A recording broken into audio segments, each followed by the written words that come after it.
the other thing I wanted to say is that I feel like with Luca and Austin pretty much looking like the new West and Goodrich for the Lakers. Just this dynamic offensive backcourt. Uh, of course, I choose West and Goodrich only because they're the best backcourt. Well, are they the best backcourt? I mean, there's I'm talking about in Lakers history, right? So there's West and Goodrich, but then there's Magic and Byron, there's Magic and Norm. Uh, so that's a tough one. I would probably have to give the West and Goodrich the nod though because they're both Hall of Famers. Uh, Byron is as good as he was. He was never an All Star, and then Norm had a couple All Star teams. He was really fantastic, but he's not in the Hall of Fame. So, uh, I probably have to give Weston Edwards a nod there. And and of course, with Luke and Austin both being having the complexion that they have, that's why I make it was just like an easy, uh,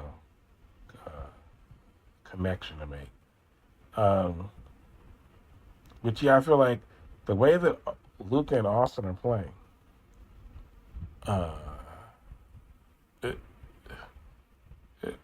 LeBron, if it's really the team is kind of set up perfectly for LeBron to just slot right in and just kind of get in where he fits in. Now, it's hard to imagine what that would look like because LeBron has always been the focal point of the offense, and even last year, um, after the trade, after the Luka trade, uh, you watch the games, he's still, his presence out there and the way he plays is still, it's still so, uh, how do I say this? It, it's conspicuous, right? And I don't mean that in a bad way. I just mean he's still LeBron James out there, you know. It's like certain guys, um, they get later in their career and they, like, the most classic example is, Kareem on the Lakers later in his career, or somebody like Karl Malone and Gary Payton, when they were with the Lakers, later in their careers.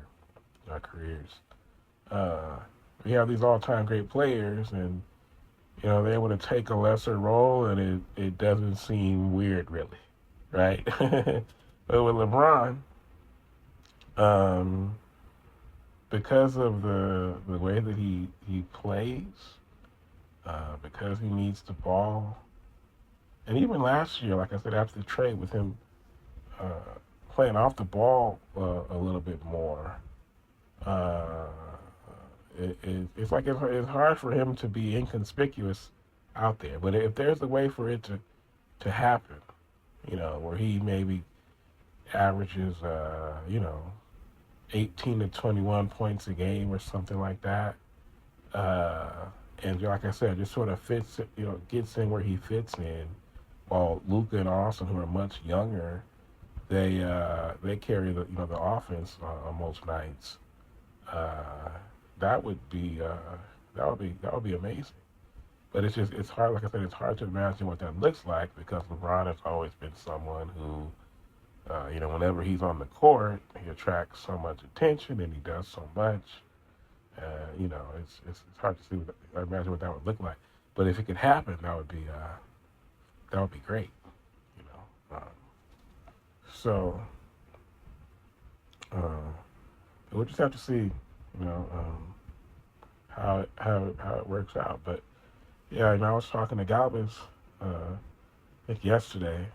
I was talking about the early schedule. I said, yeah, they play the Timberwolves on Friday. And Galvez goes, well, that's on one too, which is the same thing I was thinking. And they were able to come out there and get that victory tonight. You know, so uh, shout out to the Lakers, man. They showed some pride tonight. They didn't want to go to 0-2. Like I told said to Galvez, Lakers go 0-2, and everybody starts losing their minds.